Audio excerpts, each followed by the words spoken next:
Hey guys, welcome back. This is Anmol Shukla and a very warm welcome to my YouTube channel History with me.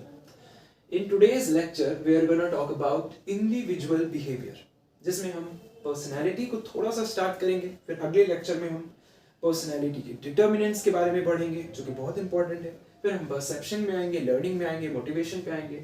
इसलिए ज़रूरी है कि आप concept को समझें। जब हम इंडिविजुअल की बिहेवियर की बात करते हैं तभी बात आती है पर्सनैलिटी की, परसेप्शन की, एटीट्यूड की, लर्निंग की, मोटिवेशन की, क्योंकि ये सारी चीजें एक इंडिविजुअल के कैरेक्टरिस्टिक के बारे में हमें बताती हैं। ठीक है, इंडिविजुअल कैसा है उस बारे में बताती हैं। जब हम बात करेंगे इंडिविजुअल बिहेवियर की, तभी हम बात करेंगे पर्सनैलिटी की, तभी हम बात करेंगे परसेप्शन की, तभी हम बात करेंगे लर्निंग की, तभी हम बात करेंगे उसके एटीट्यूड की, उसकी मोटिवेशन की, क्योंकि सारी चीजें इंडिविजुअल के बिहेवियर से जुड़ी हुई हैं। इंडिविजुअल के बिहेवियर को क्या पर्सनैलिटी डिफाइन नहीं करती? बिल्कुल करती है। इंडिविजुअल के बिहेवियर को क्या लर्निंग डिफाइन नहीं करती? बिल्कुल करती है। क्या मोटिवेशन डिफाइन नहीं करती? डेफिनेटली करती है। सो डेफिनेटली इंडिविजुअल बिहेवियर की जब हम बात करते हैं तभी हम बात करते हैं personality, motivation, learning, attitude, perception, इन सब चीजों की। मैंने आपको आइडिया पहले ही दे दिया इंडिविजुअल बिहेवियर का, जब पढ़ोगे तो एकदम क्लियर हो जाएगा। Individual behaviour can be defined as how individual behaves at work, कि किस तरीके से कोई individual, which can be a worker, which can be an employ, किस तरीके से वो बिहेव करता है काम के दौरान, क्या एटीट्यूड है उसका काम के प्रति, किस तरीके की वैल्यूज रखता है वो, कितना मोटिवेटिंग है वो, क्या परसेप्शन है उसके, क्या नजरिया है उसका देखने का काम को। So individual behaviour is nothing but it is defined as how individual behaves at work और how his behavior is influenced by his attitude, personality, perception, learning and motivation। और उस बिहेवियर का जो और उस इंडिविजुअल का जो बिहेवियर है वो कहीं तक या कहीं ना कहीं कितना इन्फ्लुएंस हो रहा है by these factors, may be by his personality का बहुत फर्क पड़ता है in the attitude of the people. Personality का फर्क पड़ता है कि वो किस तरीके से काम करेगा। ठीक है, पर्सनैलिटी एक टू स्पीक थ्रू, पर्सनैलिटी का मतलब ही होता है, पर्सोना वर्ड से बना है, टू स्पीक थ्रू। पर्सनैलिटी किसी की देख के वो अपने आप जाहिर करती है चीजें, ठीक है, बतलाती है उस पर्टिकुलर इंडिविजुअल के बारे में। उसका एटीट्यूड, उसकी पर्सनैलिटी, उसका परसेप्शन, क्या देखने का नजरिया है काम को, किस तरीके की वो वैल्यूज रखता है, क्या उसकी मेंटालिटी है, लर्निंग पावर उसकी कैसी है, मोटिवेशन है, मोटिवेटेड है कि नहीं। तो इस सारी चीजों का इफेक्ट डेफिनेटली पड़ता है उस इंडिविजुअल पर, वो किस तरीके से बिहेव करेगा। तो डेफिनेटली जब हम बात करते हैं किसी इंडिविजुअल की बिहेवियर की, हम बात करते हैं कि किस तरीके से वो बिहेव करेगा वर्क में, या किस तरीके से उसकी मोटिवेशन, उसकी लर्निंग, उसके एटीट्यूड और उसकी पर्सनैलिटी का इंपैक्ट पड़ेगा उसके बिहेव करने पे। तो ये हम स्टडी इंडिविजुअल बिहेवियर में करते हैं और इसीलिए हम ये टॉपिक पढ़ रहे हैं और उसमें different segments, personality, perception, attitude, learning, motivation, ये सारी देखते हैं।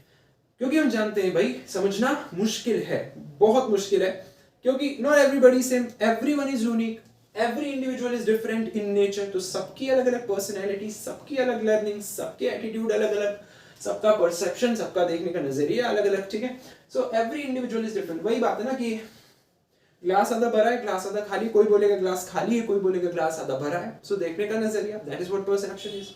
So every individual is different in nature, so understanding the behavior is complex. ठीक है, so let's start with this personality कि किस तरीके से पर्सनैलिटी, पहले हम समझेंगे, थोड़ा सा इंट्रो लेंगे पर्सनैलिटी है क्या, फिर जब हम पर्सनैलिटी के डिटर्मिनेंट्स पढ़ेंगे तब हम समझेंगे कि किस तरीके से पर्सनैलिटी इफेक्ट करती है इंडिविजुअल के बिहेवियर पर, या वो जिस तरीके से काम करेगा ऑर्गेनाइजेशन में उसको। So let's start. बहुत ही बढ़िया टॉपिक है, आसानी से आपको क्लैरिटी के साथ जितने नोट्स लिखे उतना पढ़ो बस। This word derive from Latin word persona. So एक लैटिन वर्ड है ये पर्सोना, उससे लिया गया है ये वर्ड पर्सनैलिटी। नोट्स मिल जाएंगे इसी वीडियो की डिस्क्रिप्शन में, so don't worry. So the word, इस वर्ड को, वर्ड आया कहां से है? सो एक लैटिन वर्ड है पर्सोना, और उसका मतलब होता है टू स्पीक थ्रू। अभी मैंने बताया कुछ देर पहले कि टू स्पीक थ्रू का मतलब क्या है कि जो अपने आप, तुम्हारी पर्सनैलिटी तुम्हें अपने आप बतलाएगी तुम हो क्या। ठीक है, कहते हैं ना कि भाई वो जो टीचर हैं उनकी पर्सनैलिटी बहुत अच्छी थी, या हमारे जो कोच हैं उनकी पर्सनैलिटी बहुत अच्छी थी। तो पर्सनैलिटी की जब हम बात करते हैं तो पर्सनैलिटी का यही मतलब नहीं होता कि भाई उसका आउटर अपीयरेंस जो है वो हट्टा कट्टा, उससे बॉडी बना रखी है, इसलिए उसकी पर्सनालिटी अच्छी है। नहीं, personality is a mixture of so many things, of characteristics, it's a mixture of characteristics, features we can say. क्या उसकी वैल्यूज है, कितना वो मोटिवेटेड है ना। सो बहुत सारी चीजें होती हैं जो कि पर्सनालिटी को बताती हैं। So the word derive from Latin word persona which means to speak through. अब एक डेफिनेशन भी देख लो सिंपल सी, जिसको गार्डन एल्पोर्ट ने लिखा है। इफ गार्डन की I don't know, I remember कि शायद इसकी स्पेलिंग थोड़ी सी गड़बड़ हो रही, चेक कर लेना, but Gordon Allport I think it is fine. According to Gordon Allport उन्होंने कहा पर्सनालिटी क्या है, personality is a set of traits and behaviour. मैंने बताया ना कि personality is not only about the outer appearance, it is also about inner you, it is about your nature, it is about your characteristics, it is about the values, it is about the genes also, like whatever you're transmitting from one generation to the next, it's about your DNA also somehow. It is about environment also, it is about situation also, it is about heredity, the genes, same thing. So according to Gardner Allport, क्या कहा उन्होंने कि personality जो है ये कुछ set of traits हैं, कुछ set of characteristics है या कहें behaviors हैं जो कि किसी इंडिविजुअल को कैरेक्टराइज करते हैं, और हर बंदे की एक अलग पर्सनालिटी होती है। ठीक है, पर्सनालिटी क्या है, it is the sum of characteristics. ये क्या है, सम ऑफ कैरेक्टरिस्टिक्स है, फीचर्स है, क्वालिटीज है। तो ये सम है कैरेक्टरिस्टिक्स का, क्वालिटीज का, खूबियों का, स्किल्स का, जो उस बंदे को अलग बनाती है, उसकी पर्सनालिटी को अलग बनाती है। कॉम्पिटेंसीज सा कि कितना वो अलग है, कितना उसके अंदर पोटेंशियल है, कितना वो दूसरों से अलग है, कितना उसके अंदर पोटेंशियल है। एंड आउटवर्ड अपीयरेंसेस भी है, मैंने कहा सिर्फ आउटवर्ड अपीयरेंसेस ही नहीं बल्कि क्वालिटी, स्किल्स, कॉम्पिटेंसीज और कैरेक्टरिस्टिक्स भी शेप करते हैं किसी बंदे की पर्सनालिटी। एंड दैट्स व्हाई यहाँ लिखा है कि personality is the sum of characteristics, qualities, skills, competencies and outward appearances of individual. So personality से रिलेटेड आई थिंक आपको क्लैरिटी मिल गई होगी। बट अगर पर्सनालिटी के बारे में थोड़ा और अगर आप पढ़ना चाहते हैं तो होमवर्क में जस्ट रेड एन आर्टिकल, सिर्फ पढ़ लो एक article which is related to personality. नहीं पढ़ रहे हो कोई बात नहीं, बट अगर पढ़ना चाहते हो थोड़ा और तो पर्सनैलिटी कंटेंट के लिए मैं ये कहूंगा, सजेशन ये दूंगा कि आपको क्लैरिटी मिल गई, स्पार्क मिल गया, so just read article about personality and you are good to go for the exam.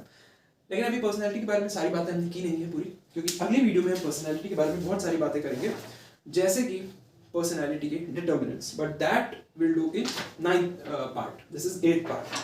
सो ये नोट्स आपको डिस्क्रिप्शन बॉक्स में मिल जाएंगे, अगर नहीं मिले बाई चांस तो मे बी अगले दिन तक मिल जाएंगे जब वीडियो अपलोड हुई है उसके अगले दिन तक। सो डोंट वरी, यही काफी है, ठीक है। बट नोट्स रिवीजन करने के लिए अच्छा एग्जाम है।